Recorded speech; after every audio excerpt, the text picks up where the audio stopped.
அனைவருக்கும் வணக்கம். மூலிகை மகத்துவம் எஸ்எஸ் நிகழ்ச்சியின் வாயிலாக உங்களை சந்திப்பதில் பெருமகிழ்ச்சி அடைகிறேன். இன்று நாம் பார்க்க இருக்கும் மருத்துவம் வெந்தயத்தை பற்றி பார்க்க போகிறோம். ஏற்கனவே இந்த பதிவு போட்டிருக்கிறோம்.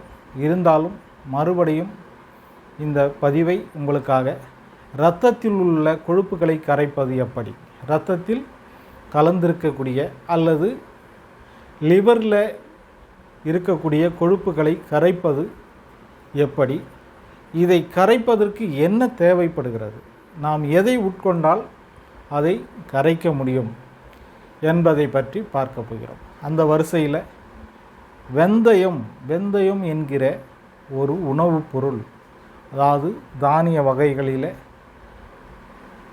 இந்த மூலிகை இனத்தில் சேர்ந்தது தான் இந்த வெந்தயம். இந்த அஞ்சரை பெட்டி என்று சொல்லக்கூடிய நம்முடைய சமையல் அறையில் இருக்கக்கூடிய அந்த அஞ்சரை பெட்டியில் இருக்க வேண்டிய ஒரு முக்கியமான ஒரு பொருள், ஒரு விதை என்றால் அது வெந்தயம்தான். அந்த வெந்தயம் நம்முடைய உடலை எப்படி பலப்படுத்துகிறது, நம்முடைய உடலுக்கு என்ன நன்மைகளை தருகிறது என்று பார்க்கலாம். இதை சொல்லிக்கொண்டே போகலாம். வெந்தயத்தை வைத்து பலவிதமான மருத்துவங்கள் மருந்தாக இது பயன்பட்டு கொண்டு இருக்கிறது. இதில் இந்த வெந்தயத்தை சாப்பிடுவதில் நமக்கு நிறைய பேருக்கு பலவிதமான கேள்விகள் இருக்கிறது.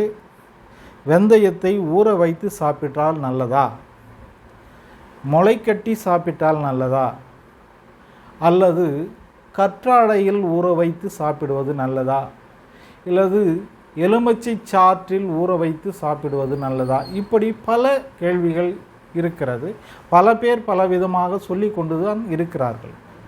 இருந்தாலும் ஒவ்வொரு விதத்திலும் ஒரு விதமான மருத்துவ குணங்கள் இருக்க தான் செய்கிறது. அது எதுவும் தவறில்லை. ஆனால் நீங்கள் வெந்தயத்தை வெறுமனே, அதாவது வெந்தயத்தை எடுத்து ஒரு வாணலில் சிறு தீயில் ஒரு பொன்னிறமாய் வறுத்து கொண்டு அதை பொடி செய்து வைத்து கொள்ளுங்கள். காலை ஒரு ஸ்பூன், மாலை ஒரு ஸ்பூன், இரவில் படுக்கும்போது ஒரு ஸ்பூன் வெந்நீரில் போட்டு கலக்கிட்டு குடிச்சிடுங்க.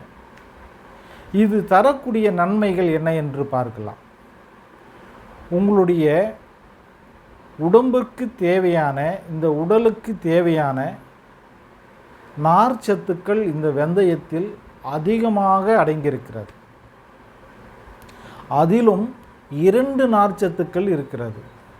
கரையும் நார்ச்சத்து, கரையா நார்ச்சத்து. இந்த கரையும் நார்ச்சத்து இரத்தத்தில் கலந்து இரத்தத்தில் இருக்கக்கூடிய கொழுப்புகளை கரைத்து வெளியேற்றக்கூடிய அற்புதமான வேலையை செய்கிறது. அதே போல் லிவர் மேல் படிந்திருக்கக்கூடிய, அதாவது ஈரல் என்று சொல்லக்கூடிய அந்த உறுப்பின் மேல் படிந்திருக்கக்கூடிய கொழுப்புகளை கரைக்கக்கூடிய வேலையை இந்த கரையும் நார்ச்சத்து செய்கிறது. எவ்வளோ பெரிய அதிசயம் பாருங்கள். இது உலக அளவில் இது எத்தனையோ மருத்துவர்கள், மாமேதைகள் இதை ஆராய்ச்சி செய்து கொண்டே தான் இருக்கிறார்கள். இதில் இவ்வளவு நன்மைகள் இருக்கிறதா என்று அவர்களே வியந்து பார்க்கிறார்கள். அப்படிப்பட்ட அற்புதமான குணம் கொண்டது தான் இந்த வெந்தயம். இன்னொன்று கரையா நார்ச்சத்து. அது குடலில் உள்ள எல்லா நீர்களையும் உறிந்து அந்த சக்கைகளை, அதாவது கழிவுகளை வெளியேற்றக்கூடிய அற்புதமான வேலையை செய்கிறது இந்த கரையா நார்ச்சத்து. இந்த 2 நார்ச்சத்துக்களும் நமக்கு ஒரே ஒரு பொருள் மூலமாக கிடைக்கிறது என்றால் அதை விடலாமா? இப்பொழுதே நீங்கள் உங்கள் வீடுகளிலே வெந்தயம் இல்லை என்றாலும் கடைக்கு சென்று வாங்கி வந்து உங்களுடைய அஞ்சரை பெட்டியில் பத்திரப்படுத்தி வையுங்கள். பத்திரப்படுத்தி வைப்பதல்ல, இதை தினந்தோறும் பயன்படுத்த கற்றுக்கொள்ளுங்கள். வெந்தயம் என்றால் என்ன என்று தெரியாத ஜெனரேஷன் இப்போது இருக்கிறார்கள். சிறு பிள்ளைகளுக்கு தெரிவதில்லை.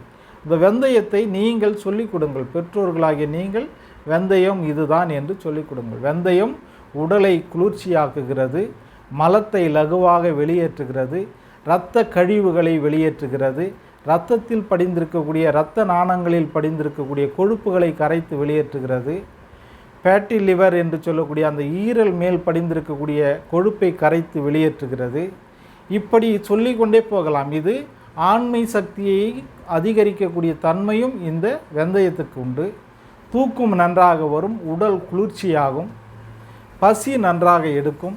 இப்படி பல மருத்துவ குணங்கள் கொண்ட ஒரு அற்புதமான ஒரு பொருள் என்றால் அது வெந்தயம். இந்த வெந்தயத்தை நீங்கள் இனி ஒருபோதும் இதை தவிர்க்காதீர்கள். இதை சாப்பிடுவதை மறக்காதீர்கள். காலையும் மாலையும் இதை சாப்பிடுவதற்கு பழகுங்கள். உங்களுடைய உடல் ஆரோக்கியமாக இருக்கும், மினுமினுப்பாக இருக்கும், சந்தோஷமாகவும் நீங்கள் வாழலாம். இதுபோல் நல்ல தகவல்களை நீங்கள் தெரிந்து கொள்வதற்கு நம்முடைய சேனலை பாருங்கள், சப்ஸ்கிரைப் பண்ணுங்கள், லைக் பண்ணுங்கள், ஷேர் பண்ணுங்கள். நன்றி, வணக்கம்.